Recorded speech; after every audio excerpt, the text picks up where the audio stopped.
पंजाब के शहर मुल्तान शरीफ में कायम दावत इस्लामी के मदनी मरकज फैजान मदीना में साबिक वजीर आजम सैयद यूसुफ रजा गिलानी के बेटे सैयद कासिम गिलानी की आमद हुई। इस्लामी भाइयों ने इन्हें दारुल इफ्ता अहले सुन्नत, फैजान मदीना मस्जिद, finance department, Faizan online academy समेत दीगर शोबाजात का विजिट करवाया और वहाँ होने वाले दीनी कामों के हवाले से भी आगाही दी। सैयद कासिम गिलानी ने रुकनी शुरा हाजी मोहम्मद सलीम अत्तारी से भी मुलाकात की और दावत इस्लामी के आलमी सतह पर होने वाले दीनी और फलाही कामों के हवाले से भी गुफ्तगू हुई। रुकनी शुरा ने इन्हें भी दीन की खिदमत करने का ज़हन दिया, जिस पर इन्होंने दावत इस्लामी की दीनी और फलाही खिदमत को सराहा और मदनी खबरों को अपने तासुरात भी दिए। आज मेरे लिए एक एजाज़ की बात है और मेरी खुशकिस्मती है कि मैं फैज़ान मदीना के इस मुल्तान के मरकज़ में हाज़िर हुआ हूँ और मैंने आपका रिसर्च सेंटर भी देखा है, फाइनेंस डिपार्टमेंट का भी विज़िट किया है, लेकिन सबसे ज़्यादा मुतासिर मैं आपके जो ये टीचिंग कोर्सेज़ हो रहे हैं पूरी दुनिया भर से, ऑनलाइन टीचिंग कोर्सेज़ जहाँ पढ़ाए जाते हैं, मैं वहाँ पर मैंने विज़िट किया और स्टूडेंट से भी बात की, टीचर से भी बात की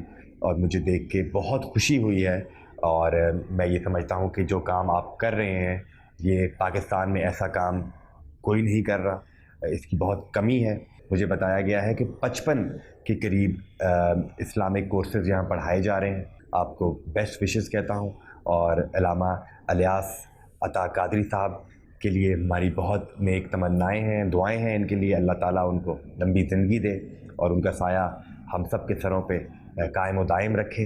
आखिर में रुकनी शुरा हाजी मोहम्मद सलीम अत्तारी ने कासिम गिलानी को मकतबतुल मदीना के कुतुब और रसाइल तोहफे में पेश किए। कासिम गिलानी ने दावत इस्लामी के लिए मदनी अतियात भी जमा करवाए।